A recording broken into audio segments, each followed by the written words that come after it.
Welcome friends to Family Science Home Edition in the Kitchen with Melissa.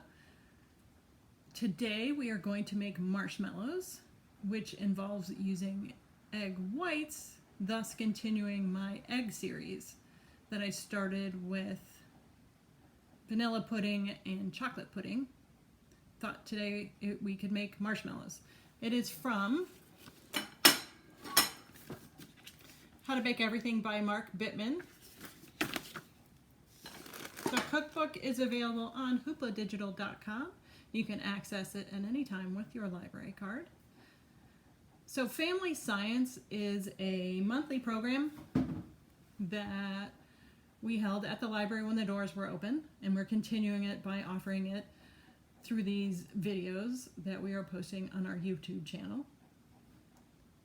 Because this involves cooking, there are a number of things that little kids shouldn't do, which is pretty much the majority of this recipe for marshmallows. So we're going to be heating up sugar on a stove and using a stand mixer. So I would recommend the kids restrict themselves to measuring ingredients and watching things cook on the stove and watching the egg whites and the gelatin mix in the stand mixer rather than turning those items on themselves.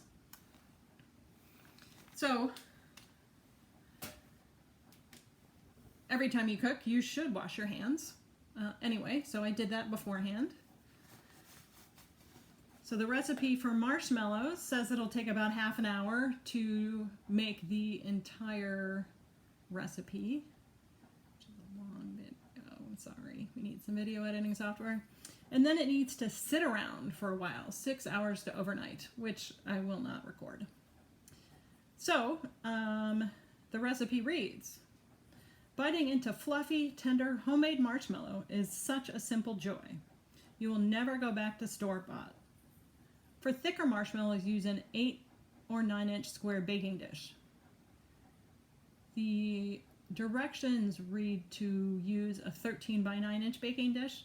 Mine is still dirty from the chocolate pudding, so I have a 9 inch square baking dish.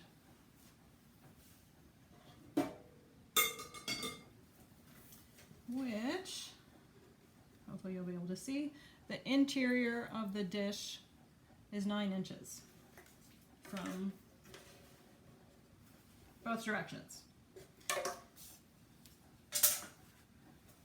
The instructions say to grease the baking dish with a neutral oil like grapeseed or corn, which I do not have, so I used butter, and I did that before I started the video because it's kind of boring to watch. The ingredients we will use are confectioner sugar or powdered sugar, vanilla extract, gelatin, regular granulated sugar, light corn syrup, salt, egg whites, but the eggs are still whole, so I will separate them on camera. And by separate them, I mean separate the yolk from the white. Okay, so grease the pan. The second step is to dust the bottom and the sides with some confectioner sugar. So like I said, I already greased this pan, so you can see it's kind of shiny. And then I'm going to sprinkle in some confectioner sugar.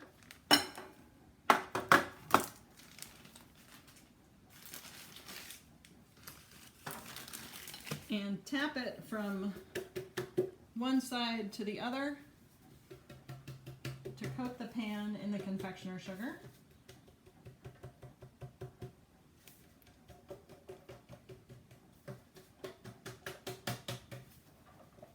You can kind of see how the pan is now covered with confectioner sugar for the most part. It says to tap out the excess, and I will do that over the garbage can.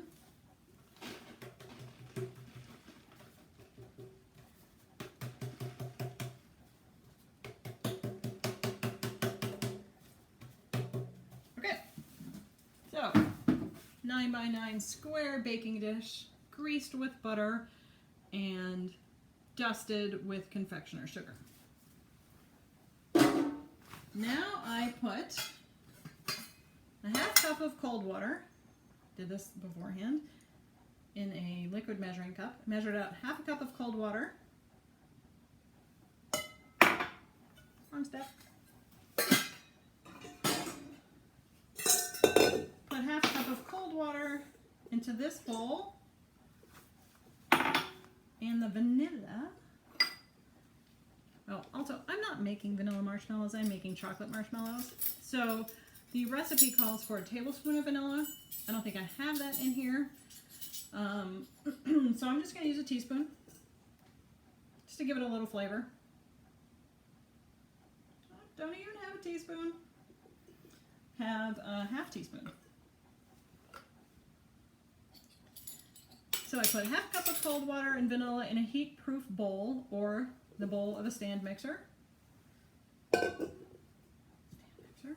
And then sprinkle the gelatin over it.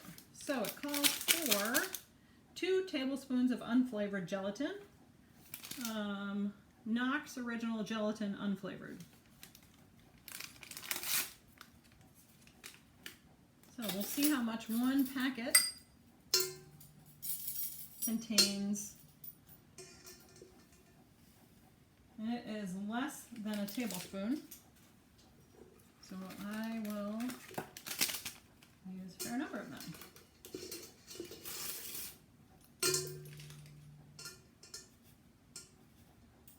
1 tablespoon. It's the second packet. And opening the third. Well, look at that. There are dotted lines on the side to cut instead of pulling across the top. But I know. So, second tablespoon of unflavored gelatin. And it's just supposed to sit there while I make sugar syrup. So I will have it sit on the stove.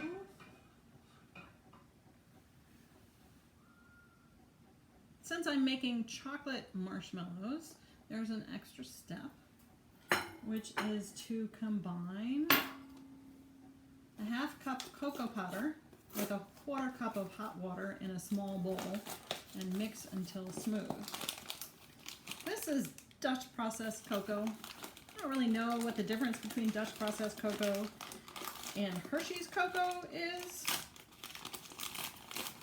so I'm using this. So I am combining a 1/4 cup, which is this measuring cup,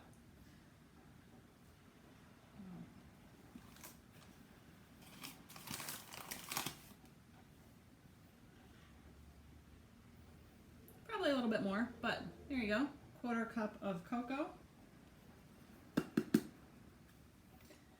with a 1/4 cup of hot water.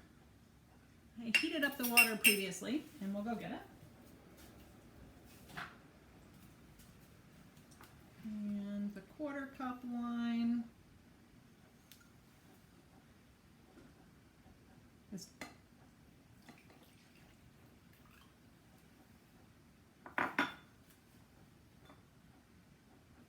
not really hot water anymore, but it's about a 1/4 cup. And I am supposed to whisk them until smooth.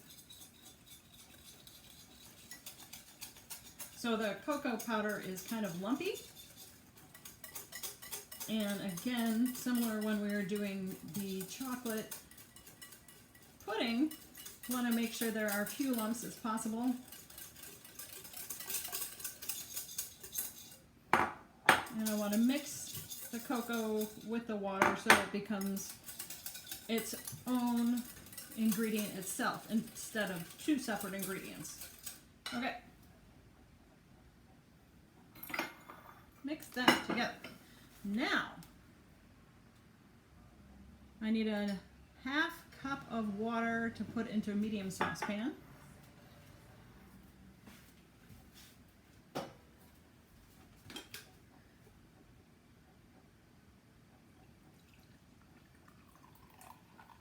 That's half cup. We'll put it in the medium saucepan along with granulated sugar, which is 1 3/4 cups.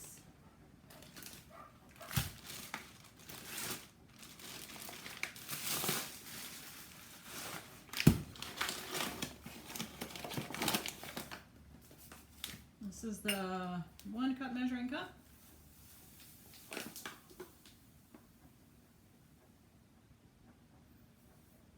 And then I'm going to use the 1/4 cup measuring cup, same one as with the cocoa powder. A little bit more, so I'll put less in one of these subsequent 1/4 cups. That's a second 1/4 cup or half cup.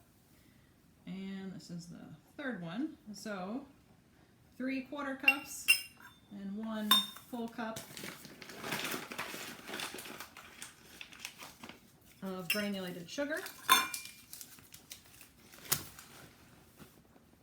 Supposed to add corn syrup to it. Corn syrup is thick and sticky business. So one trick to make something sticky like molasses, corn syrup, or honey run from a measuring cup is to grease the measuring cup itself. This is the butter that I use to grease the pan. And then I am just going to grease the measuring cup also, so the corn syrup will run out easily. I find it frustrating when thick, gloopy things stick to the sides. So this is something that my mom taught me. My mom is a wonderful cook, and I'm going to copy her. And good thing I'm wearing an apron because I just smeared my buttery fingers all over my apron. Okay, so this calls for 3/4 cup light corn syrup. And I'm going to use a liquid measuring cup because this is a liquid, albeit a thick one.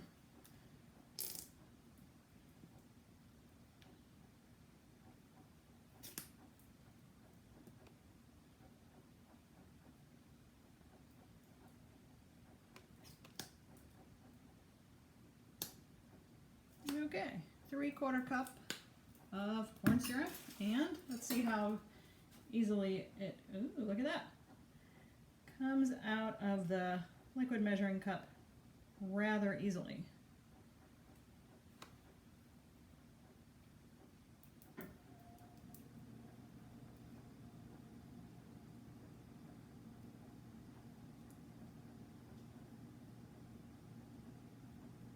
Still some sticky residue, but came out fairly easily. Again, wearing an apron, smearing corn syrup all over it. Okay, so the other thing I need to add to this is salt, and it calls for a 1/2 teaspoon, which is this. I don't know if you can see that, but it is. And I'm pouring it out over a dirty measuring cup because sometimes it's hard to get the exact amount when you're pouring. But 1/2 teaspoon of salt. I am now supposed to cook this over medium heat.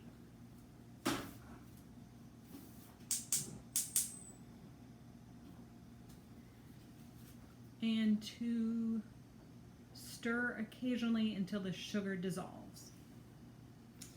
I'm going to stir it occasionally.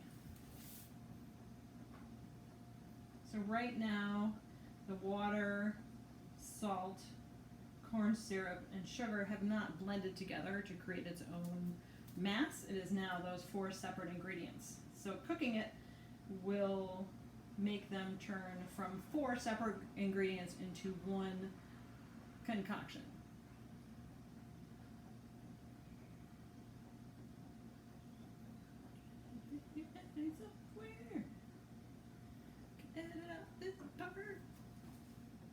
I don't think you can see. Oh, there he is.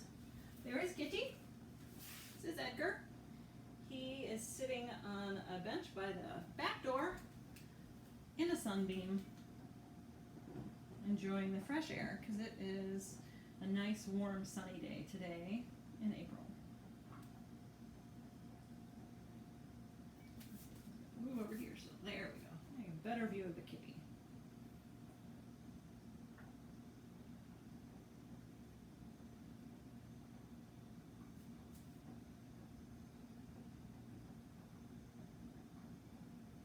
The 4 ingredients have blended together better, but the water is still slightly separate from the corn syrup and salt and sugar mixture. Let's go back to the cookbook. And it says, stir occasionally until the sugar dissolves, which it had, and then stick in a candy thermometer to the pan.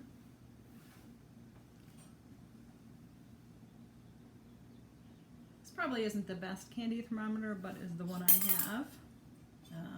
We are going to heat it to 240 degrees, which is a certain stage in candy making called softball, which means something, but I've never made candy. This is a clip to put on the edge of the pan to make sure that the bottom of the thermometer doesn't hit the pan, but it reads the liquid itself.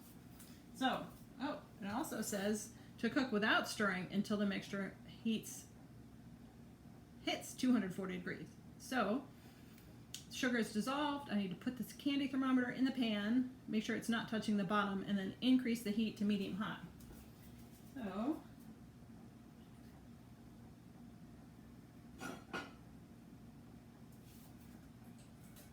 putting that to the side of the pan, putting in the thermometer so it doesn't touch the bottom of the pan.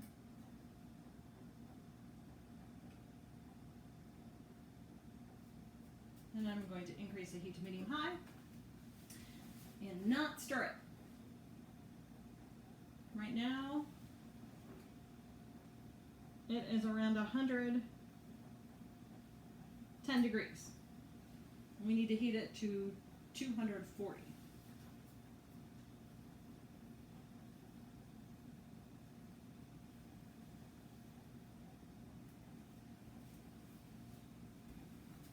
I'm going to get set up to the next stage, which will be using the stand mixer to mix together the gelatin stuff,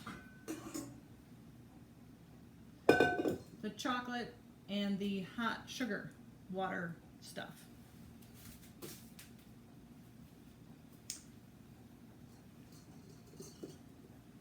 Okay.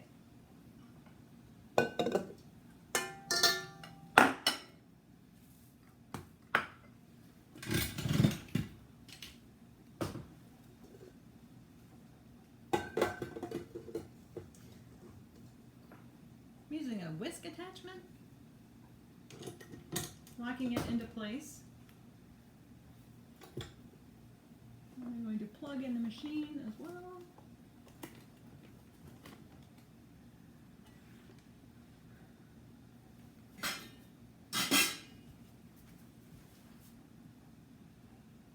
It is almost 150 degrees, so we have a ways to go. Perhaps I shall clean.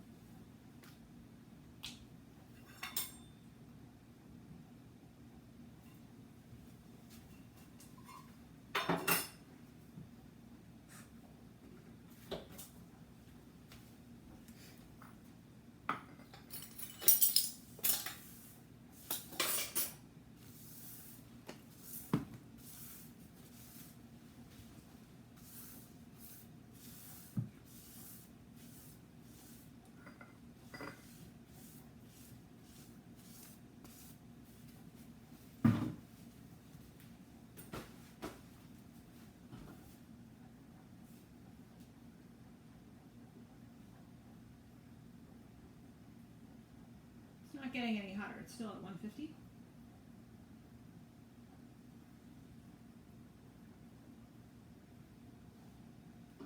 I'll raise the heat a little.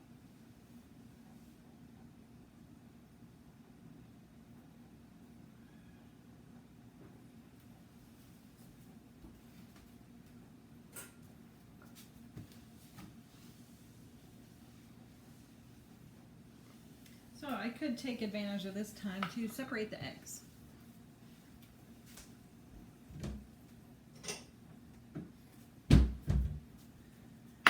It is very important for this recipe to make sure there is no yolk in the egg whites and to be very careful about how to separate them. So I am going to break the shell by tapping it on the edge of this glass bowl. Stick my thumbs in the hole that was created, the crack that was created, pull them apart, and then let the whites, there we go,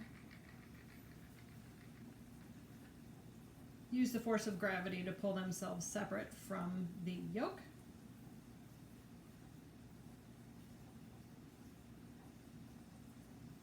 So I just do that back and forth a few times. It's okay to have white in the yolk, but not yolk in the white. I will show you another approach to separating eggs using your hands. Because there's a density difference between the yolk and the white, you can open the egg yolk over your hand, let the whites run through while you keep the yolk intact and completely separate from the whites. Woo! Things are boiling. It is now 240 degrees. Yikes! Holy cow! Let's see. Okay, now I need to add the chocolate mixture to the gelatin mixture. Sorry, that was backwards.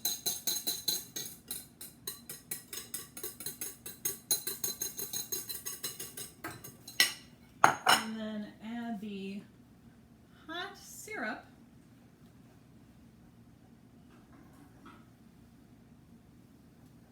over the gelatin as well.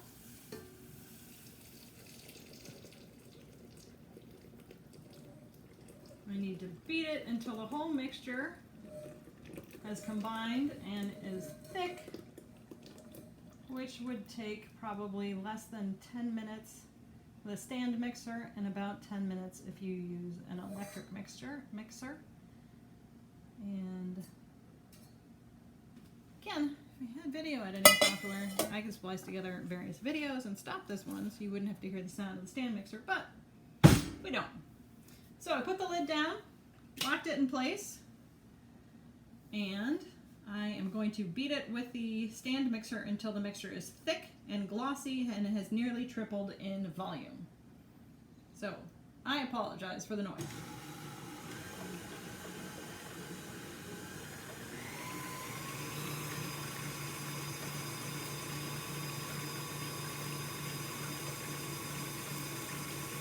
Set a timer for 7 minutes to see if it has become thick and glossy within that period of time.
some of the ingredients away.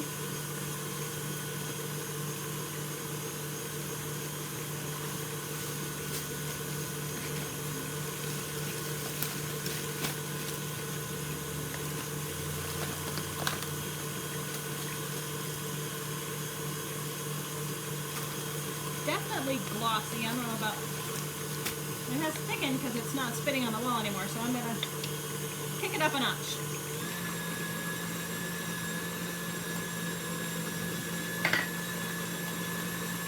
By kick it up a notch, I mean turn up the speed.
Extend the time by an additional minute.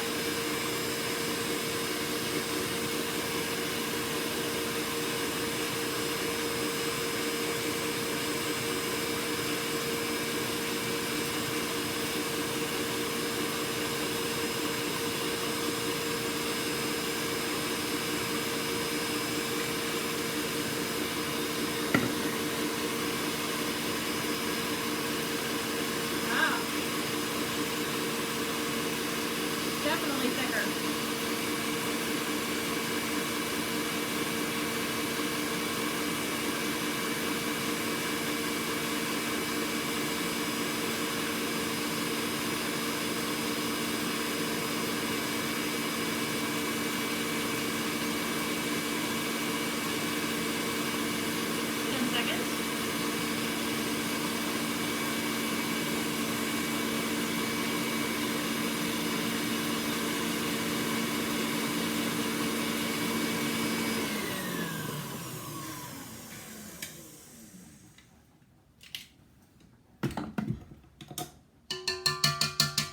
not sure whether it tripled in volume, but it is thicker and it is glossy for sure.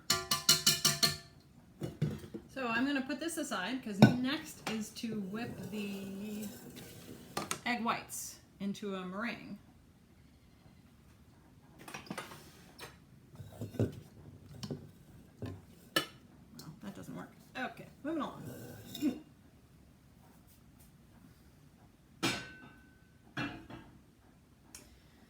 Okay.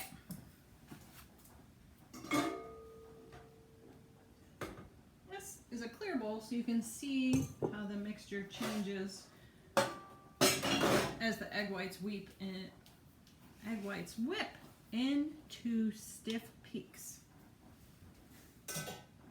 So, adding another whisk attachment to the stand mixer, and in a separate bowl, I'm going to beat the egg whites. And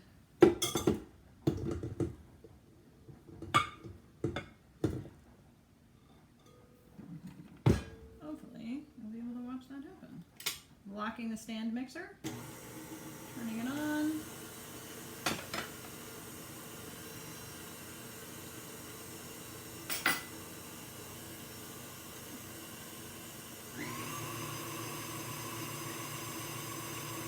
I don't know why I make cautious steps about increasing the speed, but I do.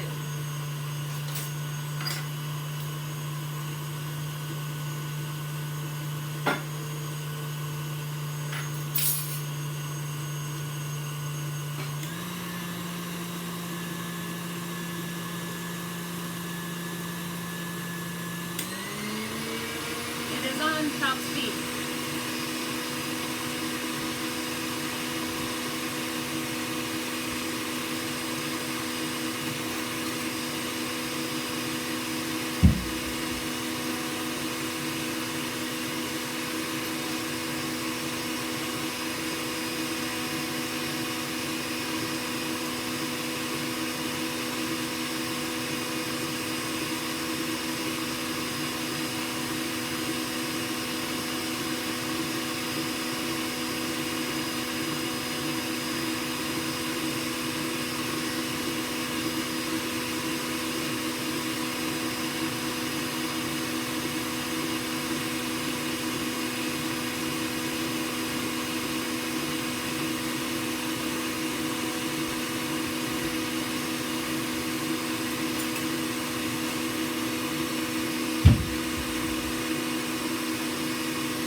Yep, I would say that's pretty stiff peaks.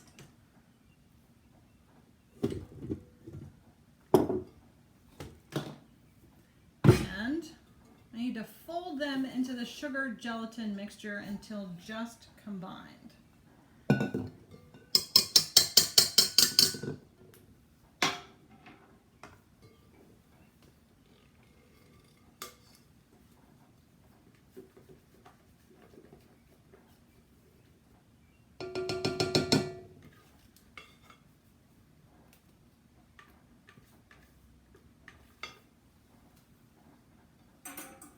So this is also something my mother taught me, which was the cut and fold approach, where you cut across the batter, do a quarter fold, cut across the batter, quarter fold, cut and fold, cut and fold. And that is a way to incorporate the beaten egg whites without significantly decreasing their volume. As you beat the egg whites so they change from being a small liquid amount to being a larger, stiffer thing. And you don't want to lose the larger, stiffer thing by stirring it with a whisk or like you would with cookie dough or something like that. So you want to retain as much of the volume from the egg whites as possible. So this is pretty much it. Fold them until they're just combined, and then you need to let them sit for 6 hours or overnight. So I'm not going to run this video for 6 hours while it sits around and solidifies into a marshmallow-like texture. I'll probably do that overnight. And to just combined means that there might be some little visible bits of egg white in there, but it's mostly smooth.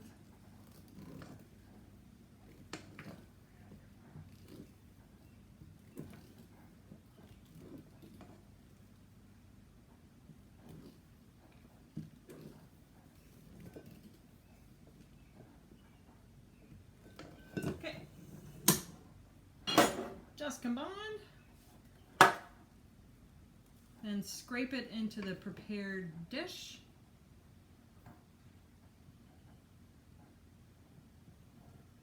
Some lumpy bits in there.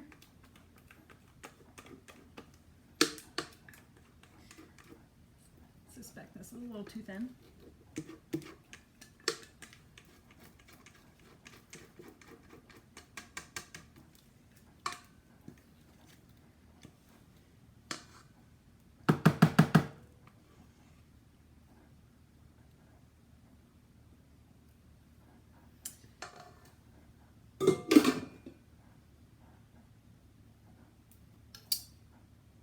To smooth it on the top, and it is pretty smooth because it's pretty liquidy, which makes me think that I did not beat the gelatin enough, but we shall find out tomorrow or in 6 hours from now to find out whether they actually solidify from being this kind of liquidy texture to being what you are familiar with seeing from a marshmallow you buy at the store.